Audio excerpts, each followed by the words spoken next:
ഇന്നലെ നടന്ന youth Congress secretariat മാർച്ചുമായി ബന്ധപ്പെട്ട കേസിൽ ഷാഫി പറമ്പിൽ ഒന്നാം പ്രതി. കണ്ടാലറിയാവുന്ന 150 പേർക്കെതിരെയും കേസ്.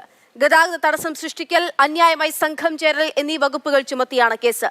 രാഹുലിന്റെ ജാമ്യാപേക്ഷ കോടതി ഇന്ന് പരിഗണിച്ചേക്കും. അമൽ തേനമ്പറമ്പിൽ വിവരങ്ങളുമായുണ്ട്. അമൽ, ഏതു തരത്തിൽ പ്രതിഷേധമുണ്ടായാലും ആ പ്രതിഷേധത്തെ ഒക്കെ തന്നെയും ഈ തരത്തിൽ കേസെടുത്തുകൊണ്ട് നേരിടുക എന്നുള്ള ഒരു നയത്തിലേക്ക് തന്നെ എത്തുകയാണോ കേരള പോലീസ്? നിലവിലിപ്പോൾ ഇന്നലത്തെ ഈ മാർച്ചിൽ ഏതൊക്കെ വകുപ്പുകൾ ചുമത്തിയാണ് ഷാഫി ഉൾപ്പെടെയുള്ള യൂത്ത് കോൺഗ്രസ് പ്രവർത്തകർക്കെതിരെ കേസെടുത്തിരിക്കുന്നത്?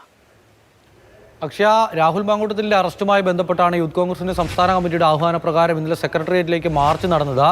ആ മാർച്ചിൽ വലിയ തോതിലുള്ള സംഘർഷത്തിലേക്കൊന്നും കാര്യങ്ങൾ പോയിരുന്നില്ല. ജലപീരങ്കി പ്രയോഗം തുടർച്ചയായി ഒരു 3 വട്ടം ഉണ്ടായി. അതിനുശേഷം പ്രവർത്തകർ പിരിഞ്ഞു പോവുകയാണ് ചെയ്തത്. ഇതുമായി ബന്ധപ്പെട്ട് ഇപ്പോൾ കേസ് രജിസ്റ്റർ ചെയ്തിട്ടുണ്ട്. ഇത് സെക്രട്ടേറിയറ്റിന് മുന്നിൽ മാർച്ചൊക്കെ നടക്കുമ്പോൾ സാധാരണ നിലയിൽ രജിസ്റ്റർ ചെയ്യുന്ന കേസുകളാണ്. ഈ അന്യായമായി സംഘം ചേരൽ, അതോടൊപ്പം തന്നെ ഗതാഗത തടസ്സം സൃഷ്ടിക്കൽ തുടങ്ങിയ വകുപ്പുകൾ ചുമത്തിയാണ് ഈ കേസെടുത്തിരിക്കുന്നത്.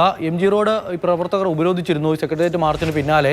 അതിനുശേഷം ഈ ഷാഫി പറമ്പിലാണ് പ്രവർത്തകരെ അഭിസംബോധന ചെയ്ത് സംസാരിക്കുകയും മാർച്ച് ഉദ്ഘാടനം ചെയ്യുകയും ചെയ്തത്. അപ്പോൾ ഷാഫി ഒന്നാം പ്രതിയാക്കിയും മറ്റ് കണ്ടാലറിയാവുന്ന 150 പേർക്കെതിരെയുമാണ് ഈ കേസ് രജിസ്റ്റർ ചെയ്തിരിക്കുന്നത്. ഗുരുതരമായ വകുപ്പുകൾ ഉണ്ടോ എന്ന് ചോദിച്ചാൽ ഈ ചുമത്തിയിരിക്കുന്ന വകുപ്പുകൾ സാധാരണ നിലയിൽ മാർച്ചുകൾക്കൊക്കെ ചുമത്തപ്പെടുന്ന വകുപ്പുകളാണ്.